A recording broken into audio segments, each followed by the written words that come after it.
ಕೂತ್ಬೇಕು, ಏನೇ ಇದ್ರು ನಾವೇ ನೋಡ್ಕೋಬೇಕು. ಇಲ್ಲ ನಾವು ಹಸಿವಿಲ್ಲ ಅಂತೇಳಿ ಒಂದೊಂದ್ಸಲ ಹಂಗೆ ಮಲ್ಕೋತೀವಿ. ಆದರೆ ಅವ್ರು ಬಿಡ್ತಿರ್ಲಿಲ್ಲ. ಪನಿಷ್ಮೆಂಟ್ ಕೊಟ್ಟಾದ್ರೂ ಸರಿ, ಇಂಪೋಸಿಷನ್ ಬರ್ಸಾದ್ರೂ ಸರಿ, ನೀನು ಊಟ ಮಾಡ್ಬೇಕಂತ ಊಟ ಮಾಡಿಸ್ತಿದ್ರು. ಎಷ್ಟೋ ಜನ ಮಾಡಿದ್ದೀರಾ. ಇನ್ಮೇಲೆ ಆಗಲ್ಲ. ನೀವು ಉಂಡ್ರ ತಿಂದ್ರ ಅಂತ ಕೇಳೋದಕ್ಕೆ ಅವ್ರಿರಲ್ಲ. ತುಂಬಾ ಮಿಸ್ ಮಾಡ್ಕೋತೀವಿ ಅವ್ರನ್ನ. ಸೊ ಏನೇ ಕಷ್ಟ ಬಂದ್ರು ಎದುರಿಸಿ ನಿಲ್ತಕ್ಕಂಥ ಧೈರ್ಯ ನಮ್ಮಲ್ಲಿ ಬೇಕು. ಅದನ್ನೆಲ್ಲ ಬೇಕಂತಂದ್ರೆ ತಾಳ್ಮೆಗೆ ಒಂದು ಸ್ಮಾಲ್ ಎಕ್ಸಾಂಪಲ್ ಕೊಡ್ತೀನಿ. ಒಂದ್ ದೊಡ್ಡ ಊರಲ್ಲಿ ಊರ ಹಬ್ಬ ಮಾಡ್ಬೇಕು ಅಂತ ಹೇಳ್ಕೊಂಡು ಎಲ್ಲ ಡಿಸೈಡ್ ಮಾಡ್ತಾರೆ. ಆ ದೇವಸ್ಥಾನದಲ್ಲಿ ವಿಗ್ರಹ ಸ್ವಲ್ಪ ಮುರಿದೋಗಿರುತ್ತೆ, ಅದನ್ನ ರಿಪೇರಿ ಮಾಡ್ಸಕ್ಕೆ ಪಕ್ಕದೂರಿಂದ ಒಬ್ಬ ಶಿಲ್ಪಿನ ಕರ್ಕೊಂಡು ಆ ಶಿಲ್ಪಿಗೆ ಏನ್ ಮಾಡ್ತಾರೆ ಅಂತಂದ್ರೆ, ಹಬ್ಬ ಈ ವರ್ಷ ನಾವು ಹಬ್ಬ ಮಾಡ್ಬೇಕು ಅನ್ಕೊಂಡಿದೀವಿ, ಇದೊಂದು ಮೂರ್ತಿ ರೆಡಿ ಮಾಡ್ಕೊಡು ಅಂತ ಹೇಳ್ತಾರೆ. ಆಯ್ತು ಸರಿ ಅಂತೇಳಿ ಒಪ್ಕೊಂತಾನೆ. ನೆಕ್ಸ್ಟ್ ಡೇ ಇಂದ ಅವ್ನ ಕೆಲಸ ಶುರು ಮಾಡ್ತಾನೆ. ಒಂದ್ ಕಲ್ಲನ್ನ ಎತ್ಕೊಂಡ್ಬಿಟ್ಟು ಕಟ್ ಮಾಡಕ್ಕೆ ಸ್ಟಾರ್ಟ್ ಮಾಡ್ತಾನೆ. ಉಳಿಪೆಟ್ಟು ಹೊಡಿತಾ ಹೊಡಿತಾ ಹೊಡಿತಾ ಇಲ್ಲಿವರೆಗೂ ಬರುತ್ತೆ. ಇನ್ನೇನ್ ಕೈಗೆ ಶೇಪ್ ಕೊಡ್ಬೇಕು ಅನ್ನೋಷ್ಟೊತ್ತಿಗೆ ಮುರ್ಕೊಂಡು ಕೆಳಗಡೆ ಬೀಳುತ್ತೆ. ಅವಾಗ ಅವ್ನು ಏನ್ ಮಾಡ್ತಾನೆ ಅಂದ್ರೆ ಅದನ್ನ ಎತ್ತಿ ಪಕ್ಕಕ್ಕಿಟ್ಟು ಇನ್ನೊಂದ್ ಕಲ್ಲ ಎತ್ಕೊಂತಾನೆ.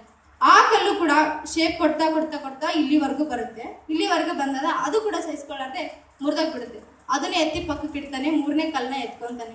ಅದನ್ನ ನಿಧಾನಕ್ಕೆ ಉಳಿಪೆಟ್ಟು ಕೊಡ್ತಾ ಕೊಡ್ತಾ ಕೊಡ್ತಾ ಒಂದು ಸುಂದರವಾದ ಮೂರ್ತಿ ಮಾಡಿ ಊರ್ ಜನರ ಕೈಗೆ ಕೊಡ್ತಾನೆ. ತಗೊಳ್ಳಿ, ಊರ್ ಹಬ್ಬ ಮಾಡಿ ಅಂತೇಳಿ ಖುಷಿಯಿಂದ ಎತ್ಕೊಂಡ್ಬಂದು ಅದನ್ನ ಗರ್ಭಗುಡಿಯಲ್ಲಿ ಇಟ್ಟು ಜನ ಪೂಜೆ ಮಾಡಿ ಹಬ್ಬ ಮಾಡಿ ದಿನ ಹೋಗಿ ಅದ್ರ ಹತ್ರ ಕೈ ಮುಗಿದು ನನ್ನ ಕಷ್ಟನೆಲ್ಲ ನಿವಾರಣೆ ಮಾಡಂತ ಭಕ್ತಿಯಿಂದ ಬೇಡ್ಕೊಂಡು ಬರ್ತಾರೆ.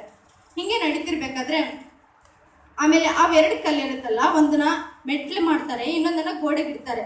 ಒಂದಿನ ಮೆಟ್ಲಿಗಾಗಿರ್ತಕ್ಕಂಥ ಕಲ್ಲು ಏನ್ ಮಾಡುತ್ತಂದ್ರೆ ಅವೆರಡು ಮಾತಾಡ್ಕೊಳ್ತೀವಿ. ಅಯ್ಯೋ ನಾನು ಎಂತ ಮೂರ್ಖ, ಇನ್ನೊಂದು ಸ್ವಲ್ಪ ಉಳಿಪೆಟ್ಟನ್ನ ಸಹಿಸ್ಕೊಂಡಿದ್ರೆ ಇವತ್ತೊಂದು ಸುಂದರ ಮೂರ್ತಿಯಾಗಿ ನನ್ನ ಗುಡಿ ಒಳಗಡೆ ಇರ್ತಿದ್ದೆ. ಆದ್ರೆ ನನ್ನ ಸಹಿಸ್ಕೊಳಕ್ ಆಗ್ಲಿಲ್ಲ, ಎಲ್ಲರೂ ನನ್ನ ತುಳಿದು ಹೋಗ್ತಿದ್ದಾರೆ ಇವತ್ತು. ಅದನ್ನ ಕೇಳಿಸ್ಕೊಂಡು ಇನ್ನೊಂದು ಕಲ್ಲು ಹೇಳುತ್ತೆ, ಅಯ್ಯೋ ನೀನೇನ್ ಹೇಳ್ತಿದ್ದೆ ನಿಜ ಕಣೋ, ನಾನು ಇನ್ನೊಂದು ಸ್ವಲ್ಪ ಆ ಉಳಿಪೆಟ್ಟನ್ನ ಸಹಿಸ್ಕೋಬೇಕಿತ್ತು, ಸಹಿಸ್ಕೊಂಡ್ರೆ ಇವತ್ತು ನಾನು ಕೂಡ ಮೂರ್ತಿಯಾಗಿ ಒಳಗಡೆ ಇರ್ತಿದ್ದೆ. ಎಲ್ಲ ನನ್ನ ಕೈ ಮುಗ್ದು ಹೋಗ್ತಿದ್ರು, ಆದ್ರೆ ನನ್ನ ಪರಿಸ್ಥಿತಿ ನನ್ನ ಬೆನ್ನಚ್ಚಿ ಕೂತ್ಕೊಂಡು ಹೋಗ್ತಿದ್ದಾರೆ ಅಂತೇಳಿ. ಸೊ ಫ್ರೆಂಡ್ಸ್, ನಿಮ್ಮಲ್ಲಿ ಕೂಡ ಮೊದಲಿಗೆ ಬಂದಾಗರ ನನ್ಗೆ ಆಗಲ್ಲ, ಕಷ್ಟ ಆಗುತ್ತೆ ಅಂತ ಹೇಳಿ ಸ್ವಲ್ಪ ಜನ ಬಿಟ್ಟೋಗ್ಬಿಟ್ರು. ಮೊದಲೇ ಕಲ್ತಾರ. ಇನ್ನು ಸ್ವಲ್ಪ ಜನ ಇನ್ನೇನು ಒಂದು ತಿಂಗಳ ಸರ್ಟಿಫಿಕೇಟ್ ಕೊಡ್ತಾರೆ ಅನ್ನೋದ್ರಲ್ಲಿ ಬಿಟ್ಟೋಗ್ಬಿಟ್ರು. ಎರಡನೇ ಕಲ್ತಾರ. ಇನ್ನು ನೀವೆಲ್ಲ ಕೂತಿದ್ದೀರಲ್ಲ, ಮೂರ್ತಿಗಳಾಗಿದ್ದೀರಾ, ಮೂರನೇ ಕಲ್ತಾರ. ಇನ್ಮೇಲೆ ನಿಮ್ಮ ಜವಾಬ್ದಾರಿ ಏನಂತಂದ್ರೆ ತಂದೆ ತಾಯಿ ನೆರಳಾಗಿ ನಿಮ್ಮನ್ನ ಸಮಾಜಕ್ಕೆ, ತಂದೆ ತಾಯಿ ನೆರಳಾಗಿ ಸಮಾಜಕ್ಕೆ ಆಸರೆ ಆಗಿ ನಿಮ್ಮ ನಮ್ದವ್ರಿಗೆ ನೀವು ಈ ಸಹಾಯವನ್ನ ತೆಗೆದುಕೊಂಡು ಬೆಳೆದಿರ್ತಕ್ಕಂಥ ಈ ಜೀವ ಇರೋವರೆಗೂ ಇನ್ನೊಬ್ರಿಗೆ ಸಹಾಯ ಮಾಡ್ತಾ ಇರಿ ಅಂತ ಹೇಳ್ತಾ, ಹಾಗೆ ಬ್ರದರ್ ವಾಯ್ಸು ಕೂಡ ಹೋಗ್ತಿದ್ದಾರೆ. ಕುಟುಂಬ ಸಂಬಂಧ ಎಲ್ಲಾನ ಬಿಟ್ಟು ದೂರ ಇದ್ದು ನಮ್ಮ ಇಡೀ ಜೀವನವನ್ನೇ ಸಮಾಜ ಸೇವೆಗಾಗಿ ಒಪ್ಪಿಸ್ತಾ ಇದ್ದಾರೆ.